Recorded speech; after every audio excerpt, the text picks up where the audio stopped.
hope you are all doing well. So I just had a little bit of a mammoth stitching session. I've just done 2 hours straight, which probably isn't much actually to everyone else, but it felt like a long time. But I've almost finished the stag. So this is where we're at. I've basically got it all done except this one tiny little leaf flower in the corner, which seems to have just gotten slightly forgotten about, and I feel quite bad about it. But this is the finished thing. I definitely struggled a little bit on the crewel stem stitch on this bit. For some reason I couldn't quite get my spacing right.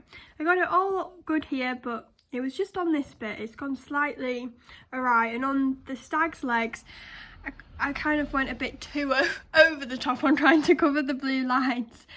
So this is the finished piece.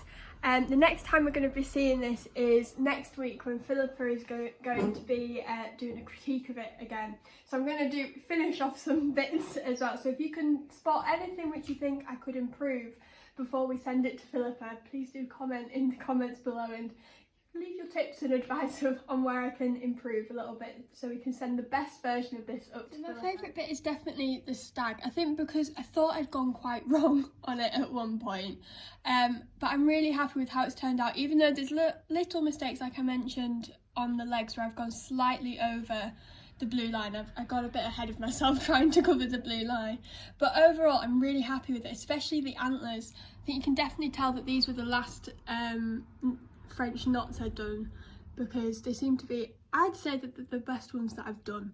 I'm really happy with how they've turned out and the colouring on them.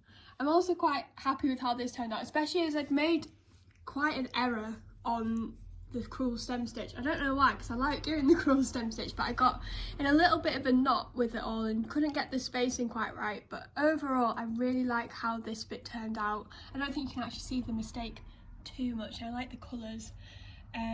So that's definitely my favourite bit. I'm still quite happy with how the coral stitch, although Philippa has told me that she has got a much easier technique to do this now, and she will be showing me it once we can actually sit in the same room and stitch. She will show me an easier way to do this. She did apologise actually because it was really hard, her old technique, but it's definitely been refined and a lot easier. But overall I'm really happy with it, and I think you can see that because I've definitely improved from the cuckoo, especially on the shading on the leaves here.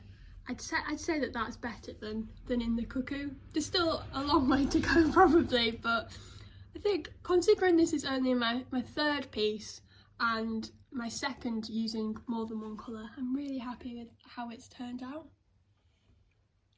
Now tomorrow we're going to be starting our new kit together, and we're going to be unboxing it tomorrow, and that's going to be the Tree of Life.